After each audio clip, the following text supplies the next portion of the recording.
warahmatullahi wabarakatuh. Perkenalkan, nama saya Bastina. Saya merupakan salah satu guru PAI di SDN 32 Talang Kelapa, tercatat sebagai mahasiswa PPG BAS 2 UIN Raden Patah Palembang, Prodi Pendidikan Agama Islam tahun 2023. Adapun hari ini Kamis 1 Februari 2024, saya akan melakukan praktek pembelajaran sebagai penilaian ujian kinerja dengan materi beriman kepada hari kiamat kelas 6 SD menggunakan model pembelajaran based learning. Terima kasih. Wassalamualaikum warahmatullahi wabarakatuh. Selamat menyaksikan. Assalamualaikum warahmatullahi wabarakatuh. Waalaikumsalam warahmatullahi wabarakatuh. Bagaimana kabarnya anak-anak hari ini? Alhamdulillah, luar biasa. Allahu Akbar. Sebelum kita belajar, coba cek kanan kirinya sudah rapi atau belum? Masih ada salah enggak di bawah? Tidak ada. Cek kiri kanan lagi. Ada tidak kawannya tidak mau ke sekolah?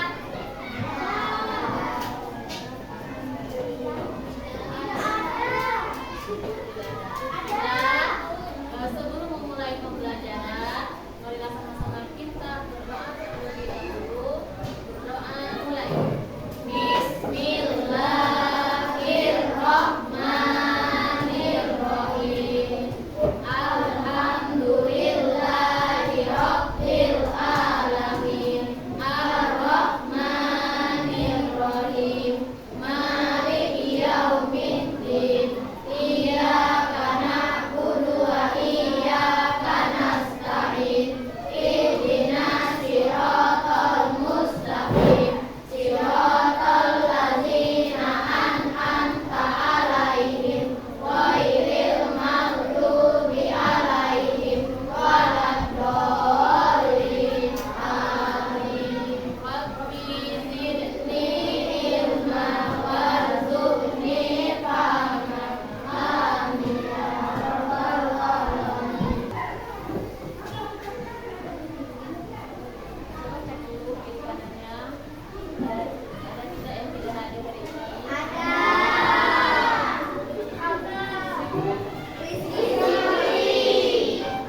Keterangannya Pak?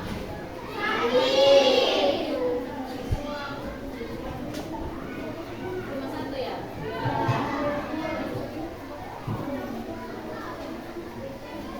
Baiklah, untuk menambahkan cinta tanah air kita atau rasa patriotik terhadap tanah air, maka sama-sama kita menyanyikan lagu kebangsaan Indonesia Raya. Kepada anak semua, sama kita berdua. Ayo berdiri.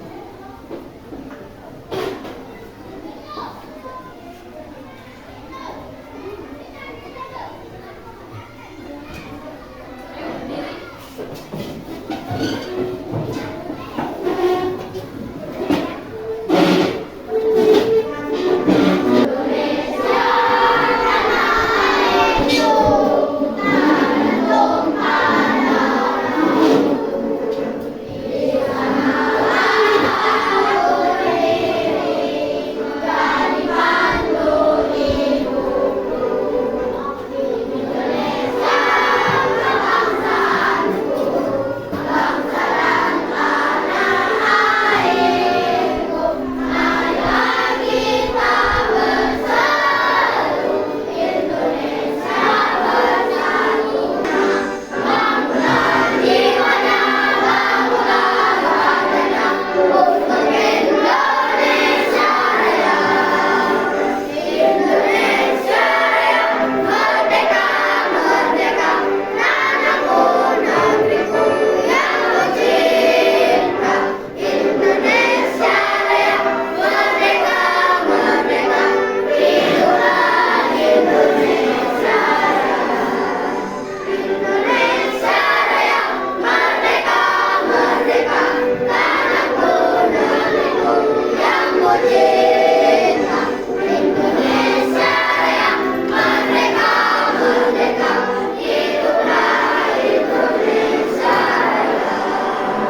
10% kemudian ditambah dengan amal negara ini akan mengalami dengan sebincang-bincangnya. Bagaimana hal ini terjadi?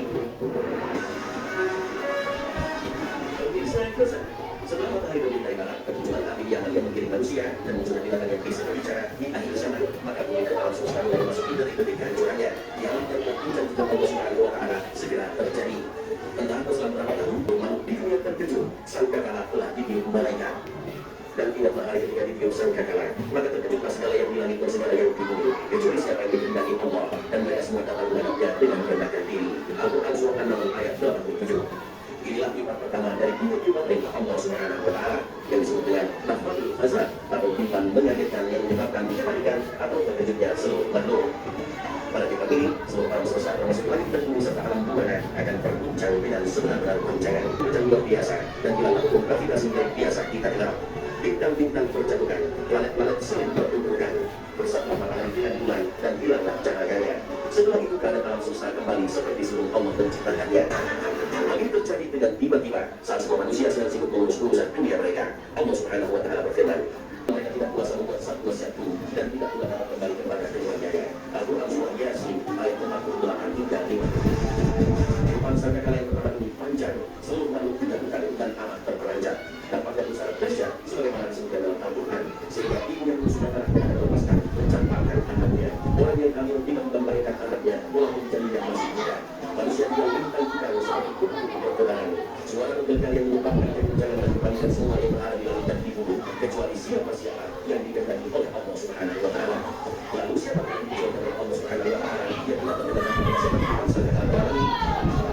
Meskipun dari mulai yang tidak terlalu kuat, sebagai Allah menjelaskan mereka itu adalah para nabi dan orang-orang yang mati syahid. Dengan demikian, bukankah mereka telah wafat? Para nabi dan orang-orang syahid sudah wafat jam sebelum kiamat. Bukankah Allah Subhanahu wa Ta'ala telah memberitahukan pada manusia bahwa sebenarnya orang-orang yang mati syahid hidup tidak mati dan terus mendapatkan rezeki dari Allah Subhanahu wa Ta'ala, sebagaimana difirmankan Allah Subhanahu wa Ta'ala, janganlah kamu mengira orang-orang yang hidup di dalam Allah itu mati, bahkan mereka itu hidup di sisi Tuhannya dengan mendapat rezeki. Al-Quran Surah Al-Imran ayat 169. Dan di manakah hukum para syuhada yang masih hidup?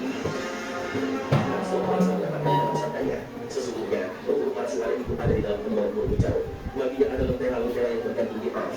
Mereka bebas menikmati surga sekehendak mereka. Kemudian singgah pada lentera-lentera itu. Hadits riwayat Muslim.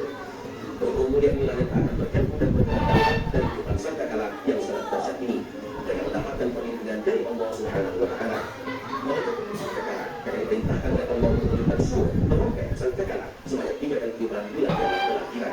Setelah tiupan pertama, Allah memerintahkan surga atau merongkai tiup pada kali yang kedua. Pada tiupan ini, maka terkejutlah dan matilah semua makhluk yang berada di langit, yaitu para malaikat dan manusia serta semua makhluk di bumi, termasuk para nabi dan syahid. Allah berfirman, dan ditiuplah sangkakala, maka matilah siapa yang ada di langit dan di bumi, kecuali kata siapa yang dikehendaki oleh Allah. Kemudian ditiup sangkakala itu sekali lagi, maka tiba-tiba mereka berdiri menunggu keputusannya masing-masing. Al-Quran Surah Az-Zumar ayat 68. Dalam ayat ini disebutkan bahwa Allah dibuat seluruh makhluk di langit maupun di bumi semua mati. Inilah yang disebut dengan tiupan syaqqa atau tiupan kematian. Namun pada tiupan ini, Allah Subhanahu wa Ta'ala juga masih mengisahkan sejumlah makhluk yang tetap hidup. Sebagaimana kita sudah menyebutkan, mereka yang disediakan hidup itu adalah malaikat Jibril, Mikail, Israfil, dan malaikat Malikul Maut. Mereka inilah yang disebut Al-Quran dengan kalimat kecuali siapa-siapa yang dikehendaki Allah. Kemudian Allah memerintahkan malaikat Maut untuk menjauhi malaikat Jibril, Mikail, Israfil, dan para malaikat Maut yang keempat. Maka tidak ada yang tersisa kecuali Allah dan malaikat Maut. Kemudian Allah berkata kepada malaikat Maut, wahai malaikat Maut, kamu adalah salah satu dari makhluk tertentu, maka sekarang matilah kamu. Dengan demikian matilah malaikat Maut. Maka tidak ada yang tersisa kecuali Allah yang maha perkasa, yang maha hidup, yang tidak pernah mati, yang awal, yang tidak ada sebelumnya sesuatu apapun, yang akhir, yang tidak ada sesudahnya sesuatu apapun. Kemudian Allah berkata, akulah raja, akulah penguasa. Di manakah raja-raja bumi? Di manakah para penguasa? Di manakah orang-orang yang sombong? Dan untuk siapakah kekuasaan pada hari ini? Pada hari itu, Allah Subhanahu wa Ta'ala menunjukkan keperkasaannya dan keesaannya, bahwa sifat sombong itu hanya miliknya. Imam Muslim riwayatkan, sabda Nabi Sallallahu Alaihi Wasallam, Allah Azza wa Jalla akan membunuh langit-langit di hari kiamat. Kemudian dia mengambilnya dengan tangan-tangannya dan berfirman, akulah raja. Di manakah orang-orang yang selalu bertindak semena-mena? Di manakah orang-orang yang selalu menyombongkan diri? Kemudian Allah membunuh bumi-bumi dengan tangan kirinya dan berfirman, akulah raja. Di manakah orang-orang yang selalu bertindak semena-mena? Di manakah orang-orang yang selalu menyombongkan diri? Hadits riwayat Muslim. Kesombongan inilah sifat yang tidak boleh disandang oleh makhluknya, siapapun ia. Inilah yang dikasihkan Rasulullah SAW dalam hadis qudsi dari Abu Hurairah. Allah Azza wa Jalla berfirman, kesombongan adalah selain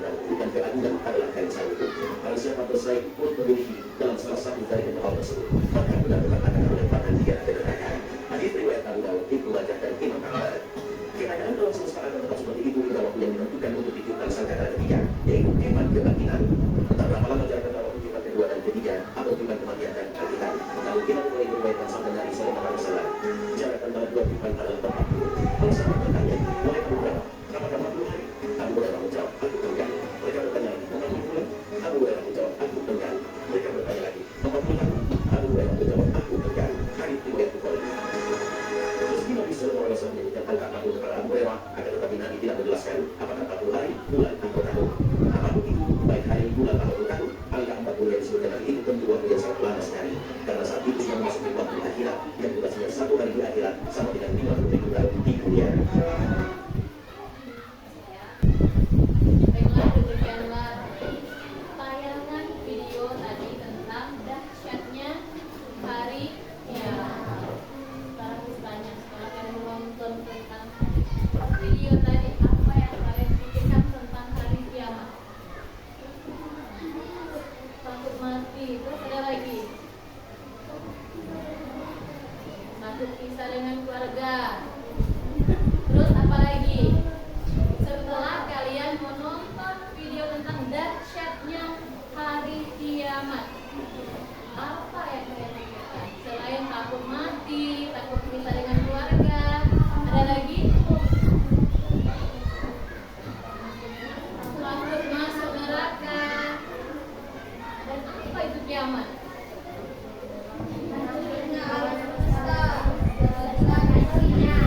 Kalau melihat dari video tadi, kiamat berarti hancur semua alam semesta beserta isinya. Kira-kira ngeri nggak kalau kita hidup sampai hari kiamat? Ngeri. Atau merasakan dahsyatnya kiamat. Semoga kita terhindar.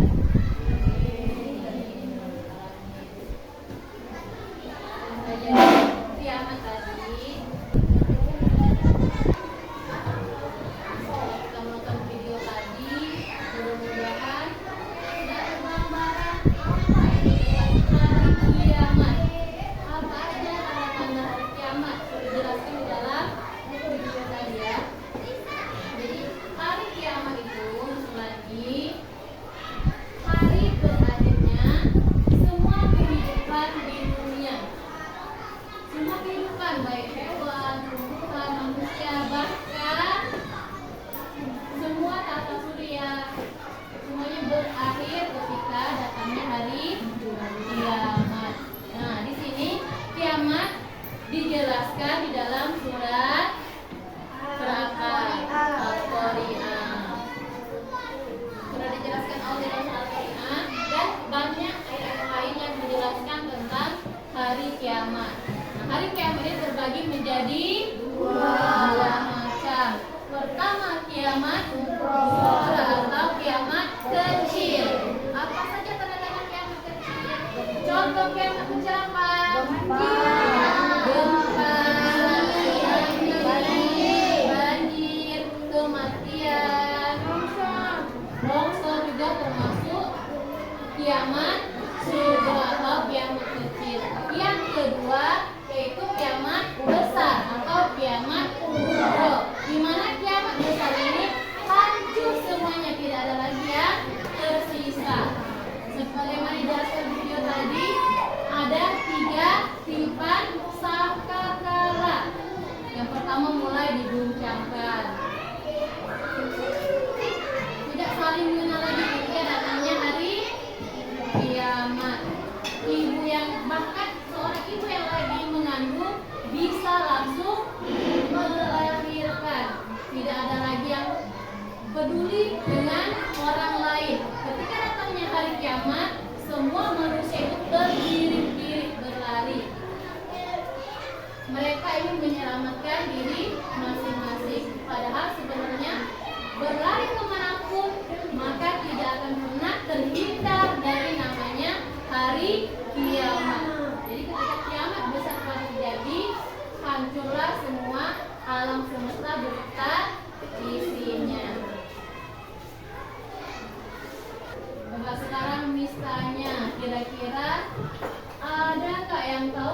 kapan kiamat itu akan terjadi? Jadi kiamat itu tidak ada yang tahu kapan akan terjadi. Datangnya kiamat itu secara tiba-tiba. Bahkan Rasul sendiri tidak tahu kapan akan terjadinya hari kiamat. Tetapi sudah ada clue-nya atau tanda-tanda yang dijelaskan di dalam hadis. Jadi tanda-tanda akan datangnya hari kiamat itu, yang pertama, banyaknya perempuan yang menyerupai laki-laki dan laki-laki menyerupai perempuan. Betul apa tidak ini tanda-tanda yang pertama? Betul. Betul. Coba lihat di dalam masyarakat banyak sekali LGBT. Apa itu LGBT? Lesbian, gay, biseksual dan transgender. Mereka itu laki-laki menyerupai perempuan dan perempuan menyerupai laki-laki. Jadi kamu sebagai orang yang terpelajar, orang yang dididik, semestinya tidak ada yang mengikuti tanda-tanda pertama tadi. Sepakat? Sepakat. Ingat ya, tidak ada yang memakai baju laki-laki atau laki-laki memakai baju perempuan, atau yang bergaya mulai meleho. Yang cowok ingat, itu salah satu tanda hari kiamat. Jadi kalau kamu di jalan, yang cowok ketemu yang kayak ini di jalan itu, berarti mereka sudah termasuk tanda-tanda hari kiamat yang pertama. Tanda-tanda kiamat yang kedua yaitu banyak terjadi kejahatan di dalam masyarakat. Masyarakat jauh dari keimanan dan dekat dengan kemungkaran. Betul apa tidak? Betul. Banyak terjadi kemungkaran di dalam masyarakat. Banyak kemaksiatan. Kemaksiatan hampir di mana-mana. Pacaran, ingat, pacaran itu tidak boleh. Itu termasuk ke dalam kemungkaran. Yang ketiga, para ulama dan orang-orang soleh banyak yang meninggal dunia.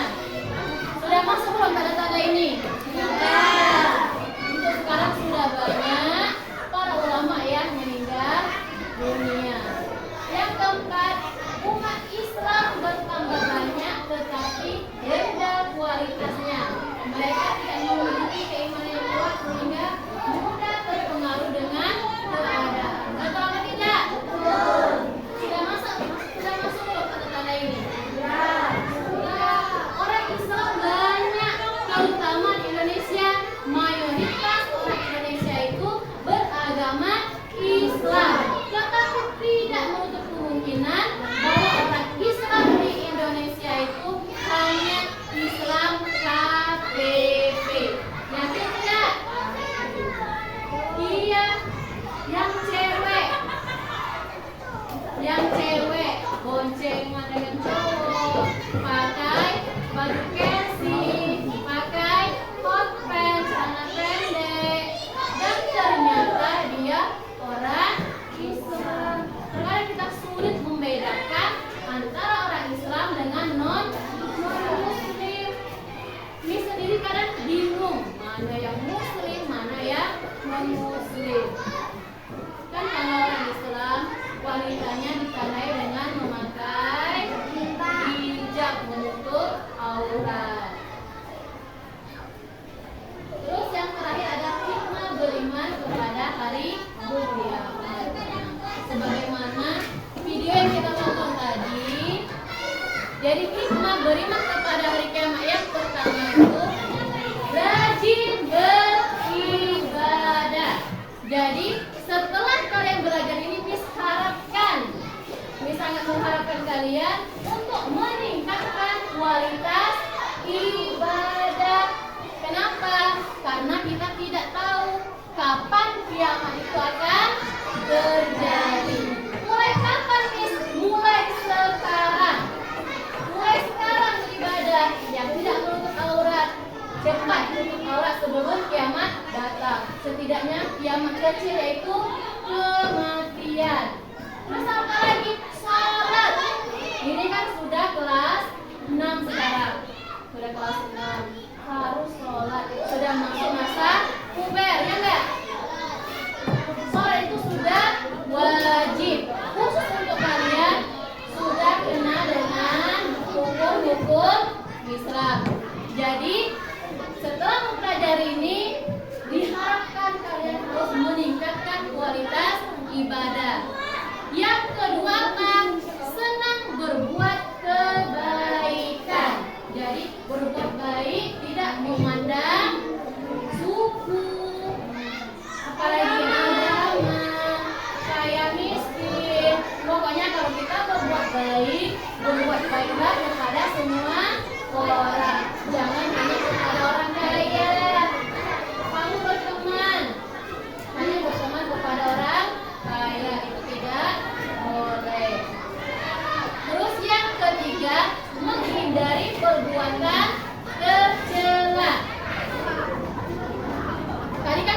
hari kiamat? Boleh? Ada yang bertanya? Tidak. Kalau tidak ada yang bertanya, silakan bentuk kelompok. Di sini Miss punya games. Silakan bentuk kelompok masing-masing. Sebelum kita bentuk game, kayaknya lucu ya, kapasitas kelas-kelas.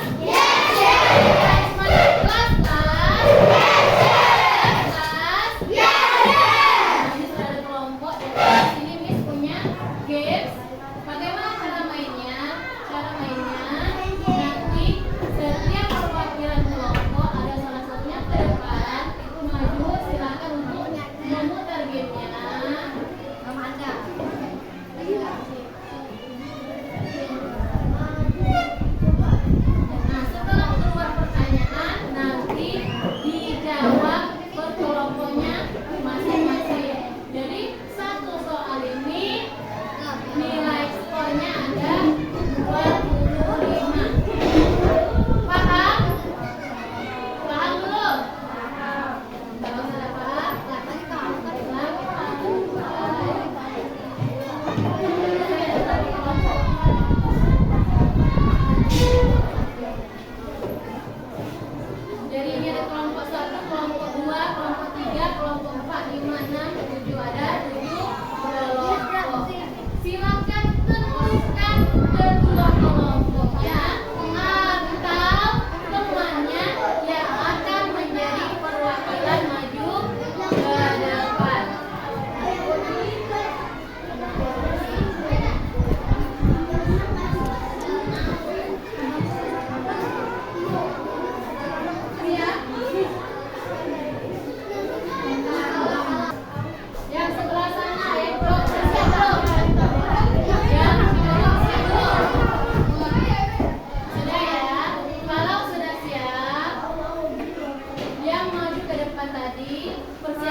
laki-laki dan laki-laki menyerupai wanita, munculnya asap, munculnya dajjal. Adapun hikmah dari mempelajari hari kiamat yaitu kita tidak berbuat tercela berbuat maksiat. Yang kedua, memperbanyak beribadah kepada Allah. Yang ketiga, senantiasa bersyukur kepada Allah. Mungkin masih ingin silakan. Sudah?